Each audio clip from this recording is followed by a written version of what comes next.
Good morning students, I am Dr. Priyanka Baleram and welcome to my channel Royal Educational Services। तो आज हम फिर से लेके आए हैं आपके लिए वेक्टर कैलकुलस। अभी वेक्टर कैलकुलस ही हम कंटिन्यू कर रहे हैं, तो वेक्टर कैलकुलस का ही टॉपिक है। क्वेश्चन देखेंगे। अब वेक्टर देके रखा है a equals to x square plus x into y square i cap i vector है ना, plus y square plus x square y j है ना।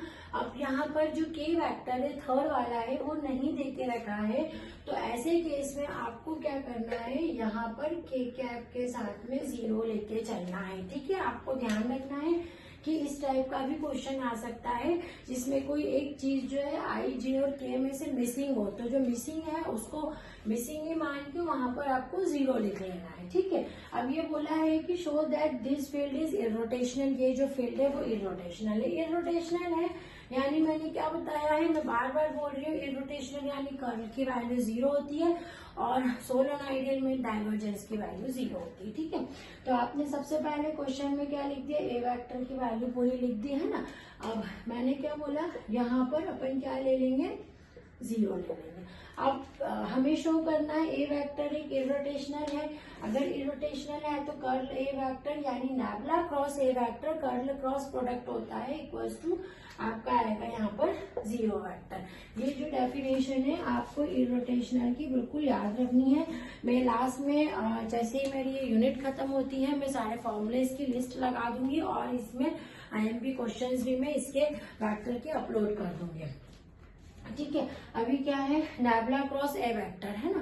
नैबला क्रॉस ए वेक्टर मैंने अभी निकालना आपको बताया है मेरे प्रीवियस वीडियो में। आई जे के डिटर्मिनेंट लेंगे या del by del x del upon del y del upon del z लिखेंगे। ठीक है, इतना सभी को क्लियर हो गया।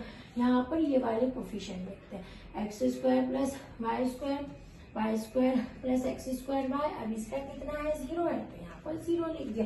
ये हमारा डिटर्मिनेंट कर्ल का बन गया। अब इसको ओपन कर देते हैं है ना, इसको ओपन करते हैं ये और ये हाइड करेंगे, डेल अपॉन में डेल वाई का 0 माइनस इन दोनों का मल्टीप्लाई डेल अपॉन में del z y square plus x square y है ना, माइनस जे से ओपन करेंगे इन दोनों का मल्टीप्लाई माइनस इन दोनों का मल्टीप्लाई, फिर के से ओपन करेंगे प्लस में आएगा इनका मल्टीप्लाई, फिर इसको डिफरेंशिएट कर देंगे। डिफरेंशिएट सभी को आता है, देखो ये वैल्यू तो 0 ही होगी।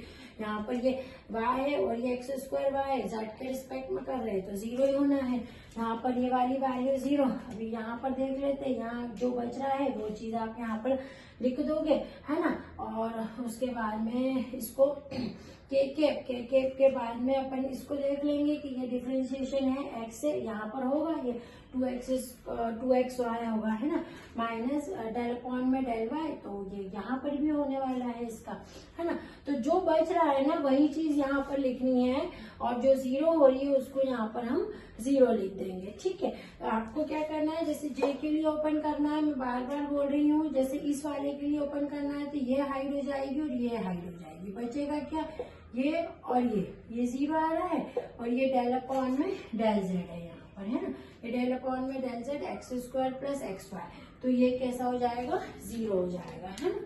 तो इस हिसाब से अब जैसे कि अपन ने के लिए किया, के लिए देखेंगे किसका के ये और ये गया तो किसका मल्टीप्लाई हो रहा था, यहाँ पर डेल बाय डेल एक्स, देखो y square plus x square y और डेल अपॉन में डेल वाई इसका। ठीक है, अब ये जब आप डिफरेंशिएट कर रहे हैं ना तो ये वैल्यू 0 आ रही है सारी। ठीक है, अगर ये 0 आ जाती है इसका मतलब क्या हो गया कि नैबला क्रॉस ए वेक्टर की वैल्यू 0 हो गई और नैबला क्रॉस ए वेक्टर जो होता है वो कर्ल ऑफ ए वेक्टर। देखिए मैं इसको नैबला बोलती हूँ क्योंकि ये चीज जो होता है ना ये डेल्टा होता है और इसका उल्टे को आप नैबला बोलते हो। ठीक है, इसलिए मैं नैबला बोलती हूँ। कई बार इसको कुछ बुक्स में या फिर कहीं और इसमें आप प्रोनाउंसिएशन इसका डेल्टा ही सुन सकते हैं, उससे कोई फर्क नहीं पड़ता है, पर एक्चुअल में अगर ये सीधा ट्रायंगल है तो ये डेल्टा कहलाता है, उल्टा ट्रायंगल है तो नैबला कहलाता है। ठीक है, इसको आप नोट डाउन कर लीजिए। नेक्स्ट वीडियो में फिर से मिलते हैं कुछ क्वेश्चन के साथ। Thank you.